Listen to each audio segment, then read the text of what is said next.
Halo warga sekolah, selamat datang kembali di channelnya Mas Eka. Ya, di video kali ini Mas Eka akan berbagi informasi perihal tentang pelaksanaan SPMB tahun 2025. Ya, apa ini yang mau dibahas Mas Eka tentang pelaksanaan SPMB tahun 2025-nya? Nah, untuk pelaksanaan SPMB tahun 2025 ini terdiri dari beberapa rangkaian ya. Nah, ada berapa rangkaian yang harus dilalui oleh para warga sekolah untuk pelaksanaan SPMB tahun 2025 ini? Di video kali ini Mas Eka akan berbagi informasinya. Tapi sebelumnya untuk para warga sekolah yang mungkin baru menemukan channelnya Mas Eka nih, silakan subscribe dulu channel ini untuk mendukung channelnya Mas Eka agar bisa berkembang lagi dan bisa memberikan informasi-informasi terupdate kepada para warga sekolah. Dan perlu diingat para warga sekolah, konten ini adalah konten dari rangkaian SPB tahun 2025. Jadi para warga sekolah bisa dicek video-video sebelumnya, atau kalau malas untuk melihat video-video sebelumnya, silakan lihat di deskripsi. Itu sudah Mas Eka urutkan ya, mulai dari bagian 1, 2, 3 dan seterusnya ya. Ini adalah rangkaian video SPB tahun 2025, dan agar tidak bingung maka lihat runtutannya ya, sehingga nanti para warga sekolah bisa mendapatkan informasinya yang lebih konkret seperti itu. Nah, lalu bagaimana nih rangkaian dari pelaksanaan SPB tahun 2025 ini? Yuk langsung aja kita bahas. Kali ini kita akan membahas tentang pelaksanaan penerimaan murid baru. Kalau di video sebelumnya kita sudah mengenal SPMB-nya, nah kali ini kita akan membahas tentang pelaksanaannya seperti apa sih untuk murid baru ini atau penerimaan murid baru atau SPMB ini ya.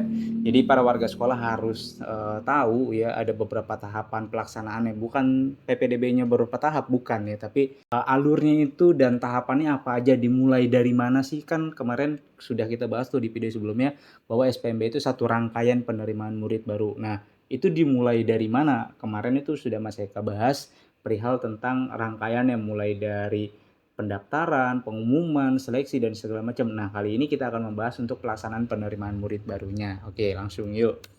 Nah, untuk ini ada 5 tahapan pelaksanaan penerimaan murid baru ya. Jadi tahapannya itu ada 5. Yang pertama adalah pengumuman ya. Jadi nanti eh, Dinas Provinsi, Kota, dan Kabupaten akan melakukan pengumuman atau akan melaksanakan pengumuman, dan ini wajib ya. Pengumuman untuk apa? Pengumuman penerimaan murid baru ya. Nah, kemudian ada pendaftaran SPMB dan ada seleksinya, ada pengumuman hasil seleksi, dan ada daftar ulang. Nah, ini semua rangkaian-rangkaian ini semua dimasukkan ke dalam yang namanya SPMB ya. Jadi rangkaian SPMB itu mulai dari pengumuman pendaftaran, pendaftaran SPMB, seleksi SPMB, pengumuman hasil seleksi, dan daftar ulang. Ada yang sudah mengumumkan di beberapa daerah ya. Nah, berarti baru dapat di tahapan pertama atau ada di langkah pertama, belum mulai pendaftarannya ya. Nanti ada seleksi, kemudian ada pengumuman dan ada hasil. Nah, ini nanti disesuaikan dengan wilayah dan daerahnya masing-masing tuh. Ya kan, apakah nanti di daerahnya tersebut sudah melakukan pengumuman dan sudah mulai melakukan pendaftaran. Biasanya nanti di pengumuman akan dibahas tanggalnya dan caranya. Oke ya. Nah, kita akan masuk nih ngebahas 5 rangkaian ini yang mulai dari pengumuman, pendaftaran, seleksi, terus pengumuman hasil seleksi, dan daftar ulang. Itu ada apa aja sih? Next ya, kita mulai yang pertama, pengumuman pendaftaran. Nah, untuk pengumuman pendaftaran, nanti itu dinas kota ataupun kabupaten wajib ya melakukan pengumuman secara terbuka ya. Jadi diinformasikan melalui media sosial, baik itu tulis maupun tidak tertulis ya. Diumumkan paling lambat minggu pertama bulan Mei tahun berkenaan. Jadi ya, ini hanya tinggal menghitung hari lagi ya untuk masuk ke minggu pertama bulan Mei, karena ini udah berada di ujung bulan April. Jadi kemungkinan nanti akan pengumuman atau pengumuman pendaftaran SPMB ini pasti akan mulai banyak berkeluar atau berseliweran di media sosial, terutama untuk dinas provinsi, kabupaten, ataupun kota masing-masing yang berada di wilayah Indonesia ya. Jadi siap-siap untuk para warga sekolah mulai minggu pertama. Ini paling lambat loh ya, paling lambat minggu pertama bulan Mei itu ya.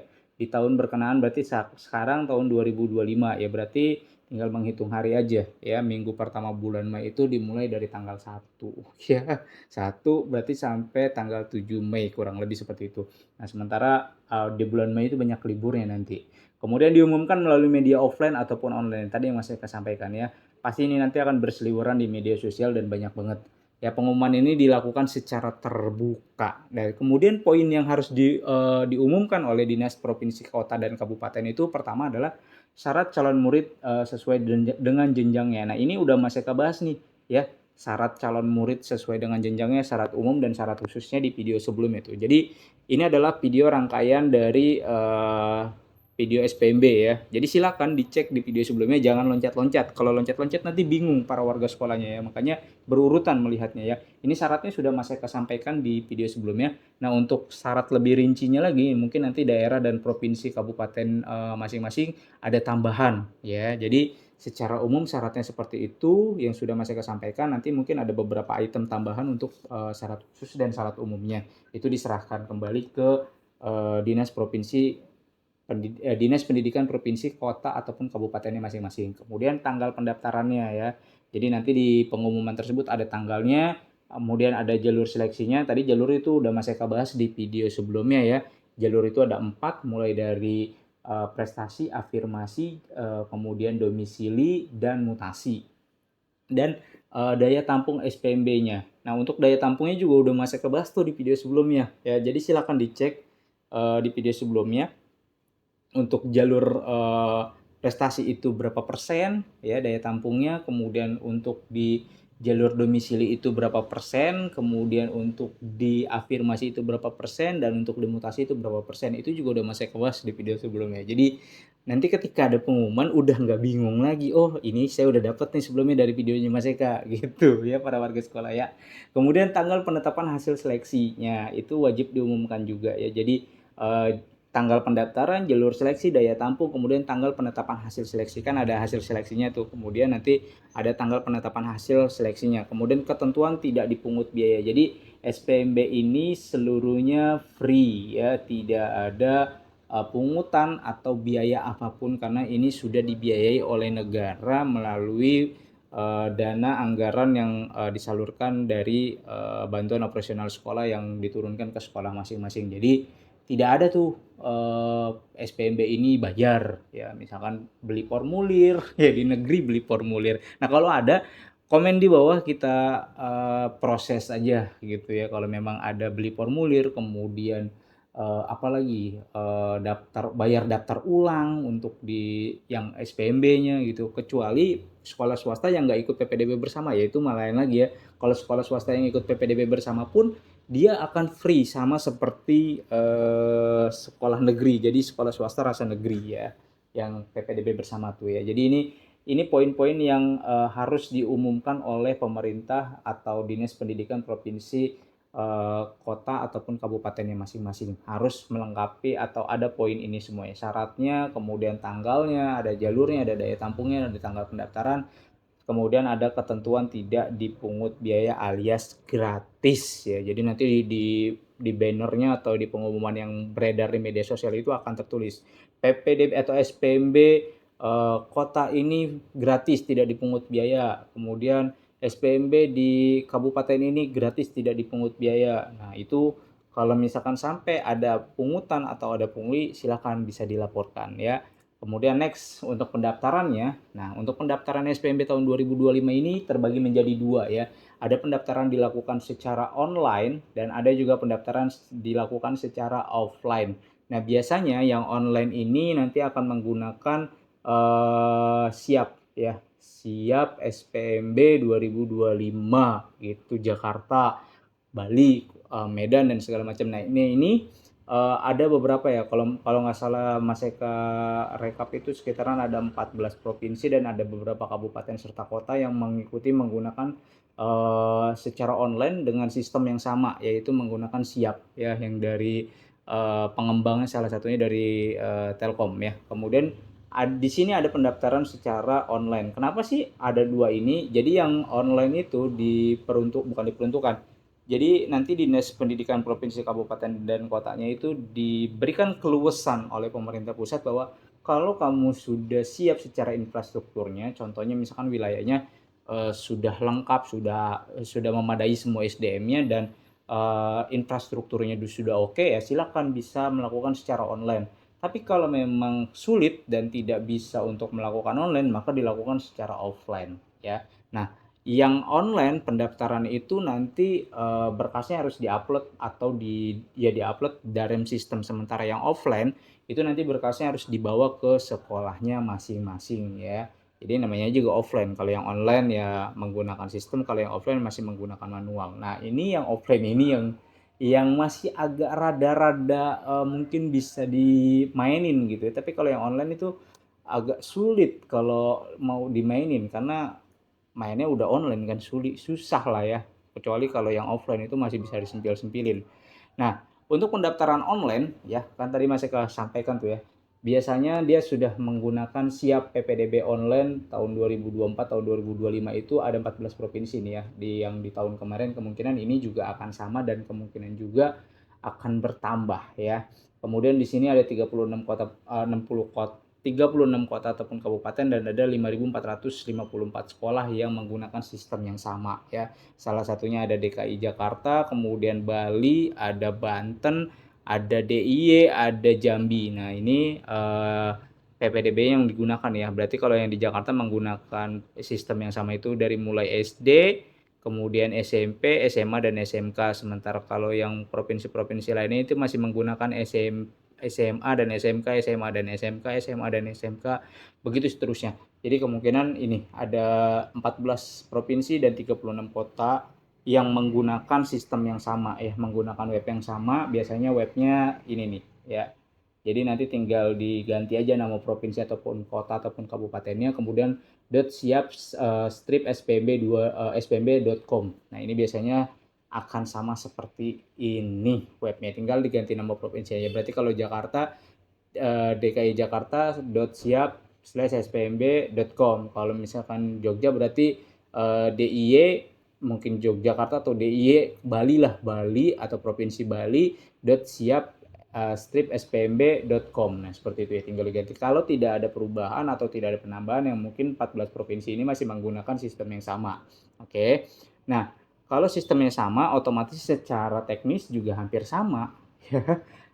Nggak ada jauh berbeda ya. Paling nanti berbedanya hanya di seleksinya dan segala macam. Mungkin di daerahnya menambahkan tambahan dari ketentuan yang sudah dituangkan oleh pemerintah pusat ya silakan gitu. Tapi secara daftar teknisnya, cara mendaftarnya, cara uploadnya ya mungkin nanti kalau menggunakan sistem siap ini ya masih sama, atau menggunakan sistem yang sama ya pasti sama semua lah ya, nggak mungkin nggak sama karena sistemnya kan sama semua, kecuali dia berbeda sistem. Makanya ini kalau para warga sekolah sudah tahu dengan sistem yang sama ya udah berarti bisa menggunakan pendataan yang sama juga.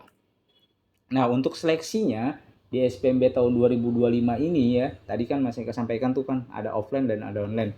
Nah, untuk seleksinya nanti dokumennya itu diunggah dulu ya, baik yang online ataupun yang offline. Kalau yang online berarti diunggah di sistem, kalau yang offline berarti diberikan ke ini ke apa? Ke petugas yang berada di sekolahannya ya. Kemudian dokumennya nanti diverifikasi dan divalidasi ya. Setelah didokumentasi dan divalidasi, jika dinyatakan lolos ya, maka calon muridnya bisa melakukan proses seleksi SPMB 2025. Nah, untuk urutan seleksi di masing-masing jalurnya dan jenjang akan dibahas di video berikutnya sama Mas Eka ya. Karena kalau dibahas di sini nanti kepanjangan ya. Terus setelah itu ya, ada namanya pengumuman dan daftar ulang. Jadi sekolah akan mengumumkan hasil seleksi bagi calon murid yang dinyatakan lolos seleksi ya. Kalau yang offline berarti diumumkan ya berdasarkan SK bla bla bla bla dan segala macam, kemudian hasilnya dipajang, ditempel di mading sekolah.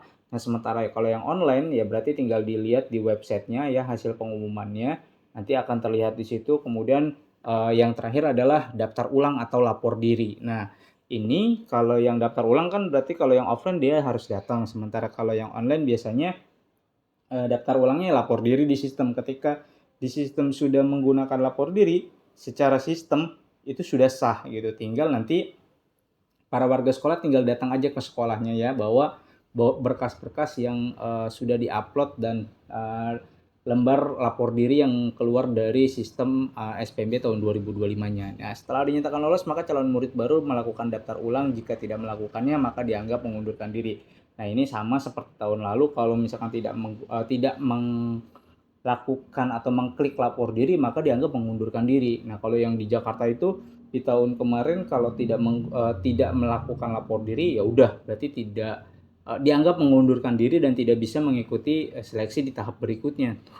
Jadi langsung di blacklist ya. Kalau nggak bisa, udah nggak bisa masuk ke jalur berikutnya. Jadi kalau udah dapet ya udah harus dipakai gitu. Nggak tahu kalau untuk di daerah-daerah lain apakah menggunakan sistem yang sama seperti itu atau ada metode yang lain lagi. Tapi yang jelas ketika dia tidak lapor diri maka atau tidak daftar ulang, maka dianggap mengundurkan diri. Nah, ketika dianggap mengundurkan diri, ya udah berarti uh, gugurlah dia di seleksinya walaupun dia sudah selesai.